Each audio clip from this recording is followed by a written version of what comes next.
Condition যদি অনেক খারাপ হয়ে যায় তখন আপনারা তিলমাইকোসিনের সাথে হচ্ছে অ্যামোক্সাসিলিন ব্যবহার করবেন। আসসালামু আলাইকুম ওয়া রাহমাতুল্লাহি ওয়া বারাকাতুহু। বাচ্চা ব্রুডিং নিয়ে অনেকে আসলে অনেক ঝামেলায় পড়ে। তার ভিতরে সবচেয়ে বড় ঝামেলা হচ্ছে ব্রুডিংয়ে বাচ্চার নিউমোনিয়া হয়ে যায়, ব্রুডিংয়ে গ্যাস জমে নিউমোনিয়া হয়ে যায়। তো আপনারা অনেকে আমাদের কাছে জানতে চাইছেন, ভাই বাচ্চা ব্রুডিংয়ে নিউমোনিয়া হলে কী ট্রিটমেন্ট করব, অথবা অনেকের আমি দেখতেছি যে নিউমোনিয়ার সমস্যায় অলরেডি ভুগতেছেন।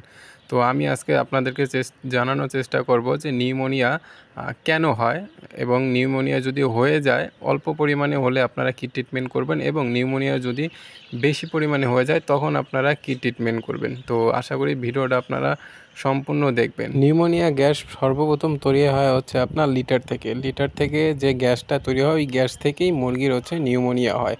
তো এই নিউমোনিয়া যাতে আপনার মুরগিতে না হয় এই কারণে কিন্তু আপনাকে লিটারটা সময় মতো পরিবর্তন করতে হবে। আপনি যদি একই লিটার দীর্ঘদিন ব্যবহার করেন সেখান থেকে কিন্তু গ্যাস হয়ে আপনার মুরগির নিউমোনিয়া হতে পারে। আরেকটা সবচেয়ে মূলত কারণ হচ্ছে আপনি ব্রুডিংয়ে যদি তাপমাত্রা কন্ট্রোল করতে না পারেন, মানে ব্রুডিংয়ে যদি আপনি বাচ্চাদেরকে সঠিক তাপমাত্রা দিতে না পারেন তখন মুরগির শরীর ঠান্ডা হয়ে নিউমোনিয়া হয়ে যেতে পারে। আরেকটা মূল কারণ হচ্ছে অল্প জায়গায় যদি আপনারা অধিক পরিমাণে বা বেশি পরিমাণে বাচ্চা ব্রুডিং করেন সেক্ষেত্রেও মুরগির নিউমোনিয়া হতে পারে। তো এবার আসি আপনারা নিউমোনিয়া হলে কি ট্রিটমেন্ট করবেন।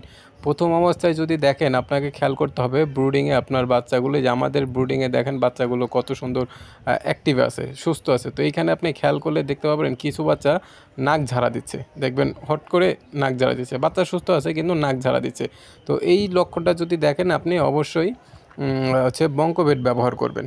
আপনি যদি শুধু দেখেন যে নাক ঝাড়া দিচ্ছে তখন আপনি বঙ্কবেট ব্যবহার করবেন। এটা ব্যবহার করবেন হচ্ছে 1 লিটার পানিতে 1 গ্রাম ওষুধ দিবেন। এইটা আপনারা হচ্ছে সকালে খাওয়াবেন, এইভাবে 3 দিন খাওয়াবেন, তাহলে দেখবেন যে আপনার নিউমোনিয়াটা এই যে নাক ঝাড়া এইটা আর দেবে না। কিন্তু এই নাক ঝাড়া অবস্থায় যদি আপনি ধরতে না পারেন যে আপনার লিটারে গ্যাস জমছে বা আপনার ফার্মে গ্যাস জমছে, এখান থেকে নিউমোনিয়া হয়ে যেতে পারে। এখান থেকে যদি বেশি পরিমাণে হয়, দেখা যায় যে মুরগি নাক ঝাড়া দিচ্ছে এবং পাশাপাশি এটা বেশি পরিমাণে হয়ে হা করে শ্বাস নিচ্ছে, তখন আপনারা তিলমাইকোসিনের সাথে হচ্ছে অ্যামোক্সাসিলিন ব্যবহার করবেন। অ্যামোক্সাসিলিন গ্রুপের রেনামক্স অথবা অ্যামোক্সাসিলিন গ্রুপের যে কোনো একটা মেডিসিন আপনি কম্বাইন করে হচ্ছে তিলমাইকোসিনের সাথে ব্যবহার করবেন। যদি বেশি পরিমাণে নিউমোনিয়া হয়ে যায়, মুরগির কন্ডিশন যদি অনেক খারাপ হয়ে যায় তখন আপনারা তিলমাইকোসিনের সাথে হচ্ছে অ্যামোক্সাসিলিন ব্যবহার করবেন। এটা সকালে ব্যবহার করবেন তিলমাইকোসিন এবং অ্যামোক্সাসিলিন 1 লিটার পানিতে, এটা 1 গ্রাম ওইটা 1 গ্রাম, এবং দুপুরবেলা আপনারা হচ্ছে সাদা পানি খাওয়াবেন, রাতে হচ্ছে আপনারা বঙ্কবেট দেবেন।